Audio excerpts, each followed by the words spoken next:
Okay, we briefly touched on this in my last video, but here we are, spiritual bypassing. Why are we even talking about this? Got triggered yet? No? Just wait, you're going to.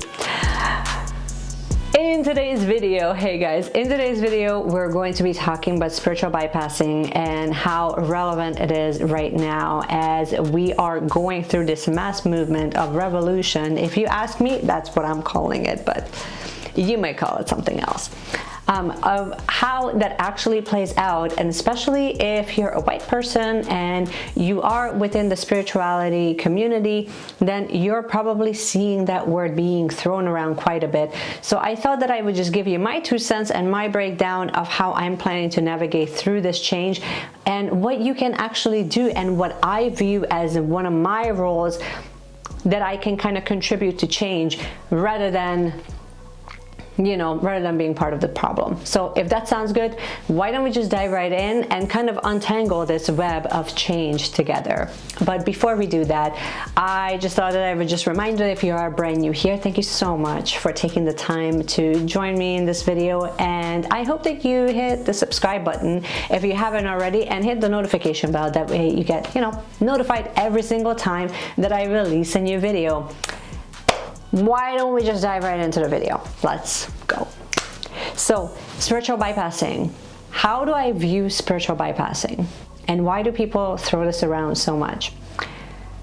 The way that I like to view spiritual bypassing is basically it's when you take different spiritual concepts and you sort of throw them on top of major fundamental problems within society, and it's almost like you're jumping to the very end of that journey without taking the journey. You're essentially bypassing the part that you need to take a deeper look at and understand that not everything is as black and white as you make it sound out to be.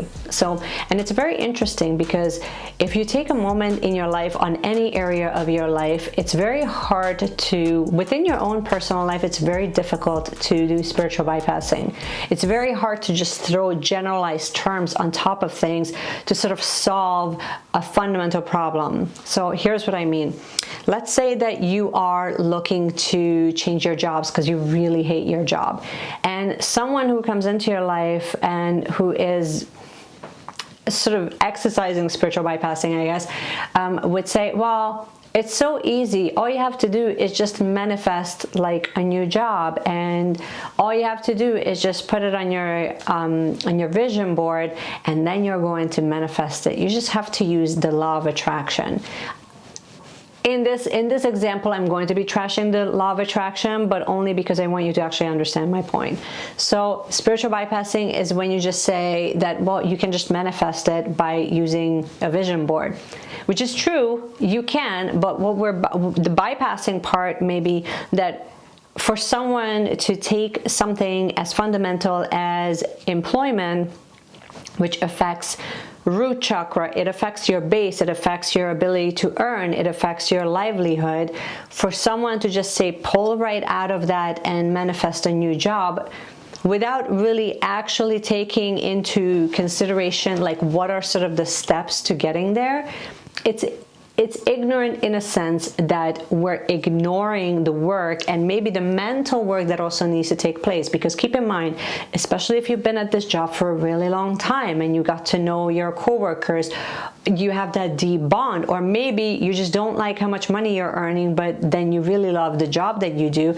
It's going to be a lot harder for you to just completely remove yourself from there and then look for a new job and start all over again. So sometimes there's many different layers that sort of intermingle into our current circumstance. And the reason why I wanted to use this as an example is because this is being thrown around a lot. So when it's being thrown around a lot, we really need to acknowledge that every single problem has multi-layers. So the deeper that we're willing to look at these layers, the deeper we have a deeper understanding, which means that you actually can contribute to changing the circumstance in more than from more than one angle.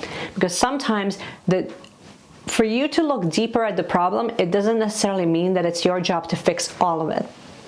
But it does mean that it's your job to have the courage to look at the problem, whatever it is. Maybe it's how much you hate your job. We can use it as an example. But when you're looking at something at a deeper level and you're looking at it from a place of wanting to understand, so from a place of curiosity, rather than from a place of wanting to quickly fix it, you're going to have a deeper understanding of what the problem is and then where to shift so that you get a different outcome.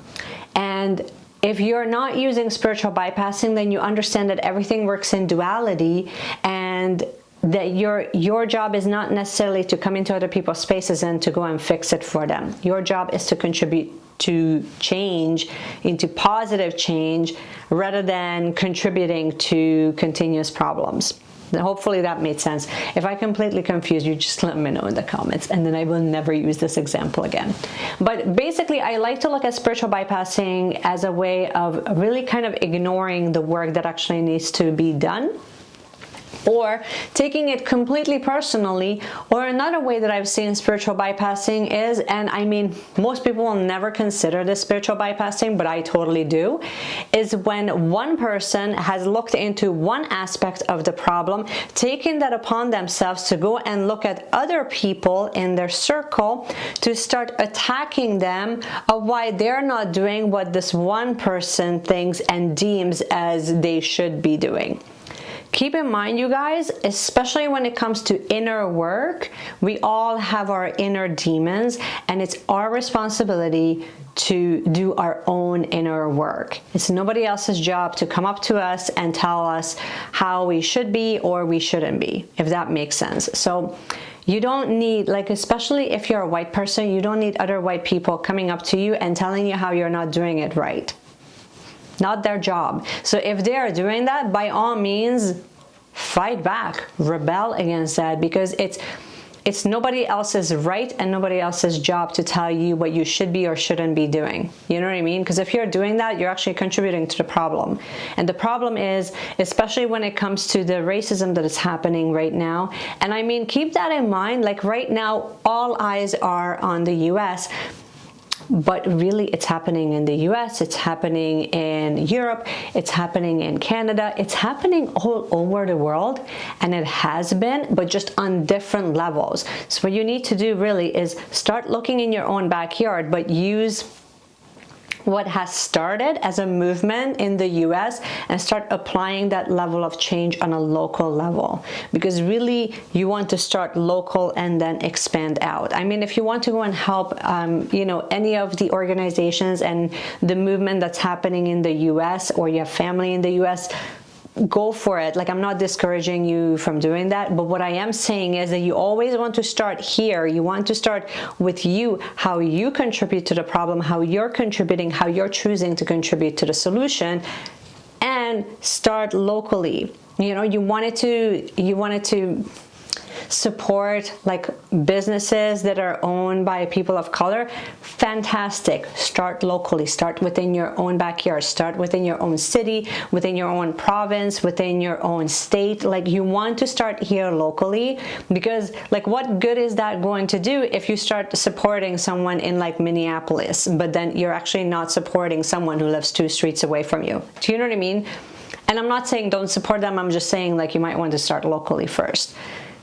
Option number 2, or like going deeper with spiritual bypassing, like I said, like, I've always seen sort of 2 sides of that coin, because I see white people attacking other white people just because they've looked at like one fragment of the problem. So now all of a sudden they're like so much more superior. If you're using new information that you are gaining to not better other people's lives, but you're using that to place you on this high pedestal because you're just so much more superior, I'm sorry to tell you, but you're still part of the problem. Let that one land for a moment. And I felt that for a really long time, and honestly, it just took me about this long to actually get to the point where I can speak it out loud. But I mean, that level of division, keep that in mind. Right now we may be talking about race, and I mean, we should not even use the word race. It should be an ethnic disconnection or an ethnic discrimination more than it is a race discrimination, because we're all the same race. So let's begin there. We're all humans.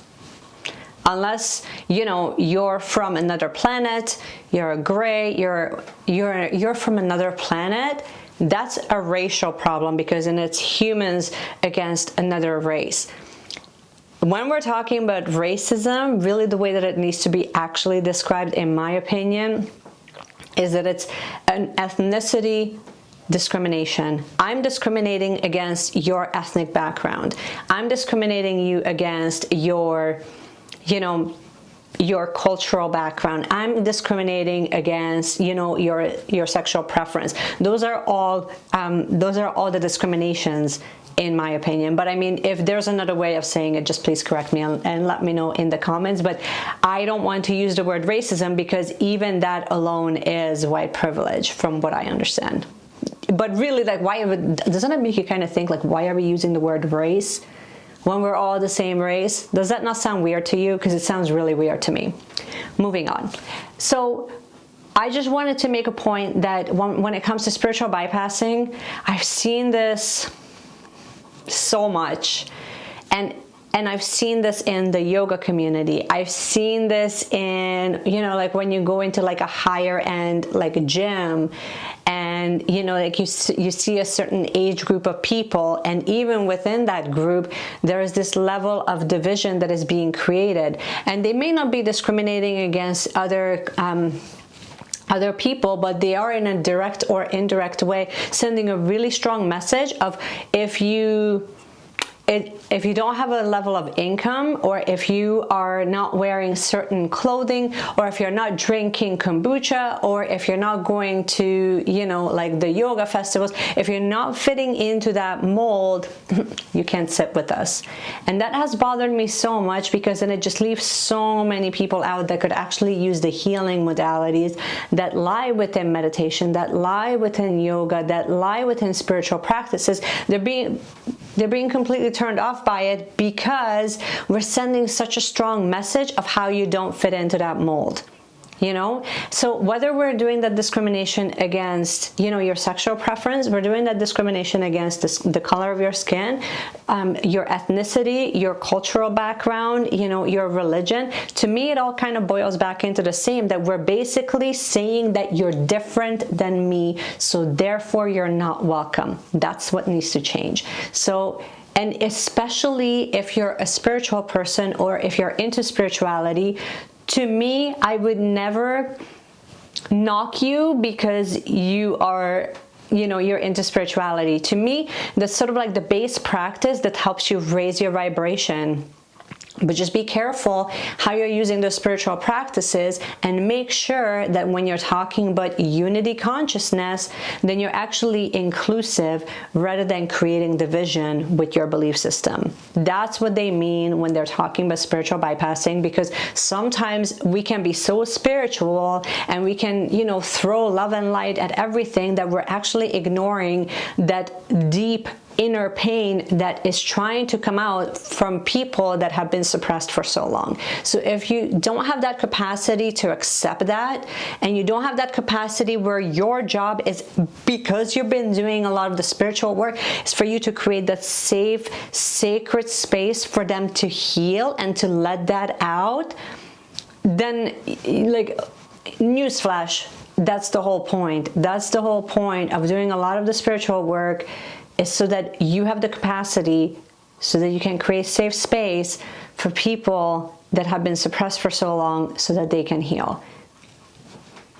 Once again, here's your mic drop moment. But I just wanted to acknowledge you, first of all. If you have been doing a lot of the spiritual work, that's fantastic. But like, a lot of the times the purpose is so that you can go and help other people. A lot of times, like, you need to heal you so that you're strong and you can go and you understand pain at a deep level because you felt it, so that you can go and help other people.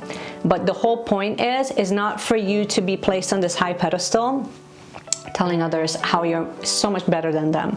Not the point. And like I said, I've seen this in the yoga community. I've seen this in like high-end gyms. I've seen this also within, within food, like different eating styles. I've seen this in festivals, and it just makes me so sad that like sometimes people can use all of these things that are like there to heal others and to bring us together in community and to be actually together as a community, and it's being really distorted into more of, you know, like a clique, like, oh, you're not good enough, so you can sit with us.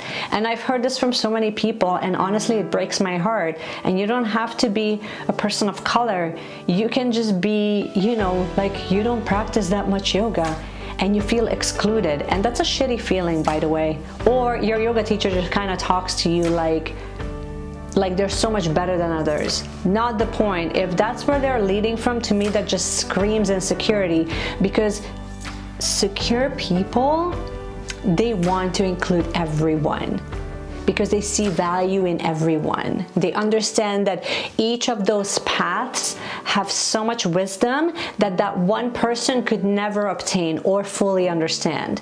To me, that's true wisdom. So if your teacher is not doing that, if your gym is not doing that, those are not the right gyms for you. But also, if you're finding that you're doing that, consciously or unconsciously, that's the part that you need to just check. Like no judgment, but just check it, journal about it, of why do you think that's coming up, because in that way you're bringing awareness to it, and then the next step can take place, which is basically then you understand how you can contribute to change. So sometimes that contributing to change might just be that, like if in this example, if you're a yoga teacher, then you go and create an inclusive space where, you know, people with different sexual orientations or with different religions or with different color of skin than yours will not feel excluded, but they feel welcome. What can you do? What can you do so that they do feel welcome? What can you do? What can you say? How can you not bypass and jump to love and light? Use the love and light for sure, because I think that everybody needs that level of healing, but just don't jump to it so quickly that you're insulting people and you're dismissing their pain, because that also needs to come up and that also needs to be healed. This is all I got for you. I would love to hear from you how you have seen examples of spiritual bypassing in your past. If you have, I definitely have, and I also see a lot of people speaking up about it. And sometimes I actually think that they're speaking up about spiritual bypassing in a really righteous way, which kind of bothers me quite a bit, because I feel like while they might be speaking up about something that I believe in, but the way that they are going on about it, it's actually making people feel highly judged, which is just contributing to the problem. I would love to hear from you. Let me know what your experience has been in the past and what you're planning on doing in the future so that you don't contribute to that problem. Let's chat. Let's chat in the comment section. I hope you have enjoyed this video. If you have, you already know what to do. You can give me a thumbs up. You can also subscribe to the channel if you haven't already. And in the meanwhile, just remember, you're so much more powerful than you think, and it's time to start using that power. And I will see you guys again in my next video. Bye.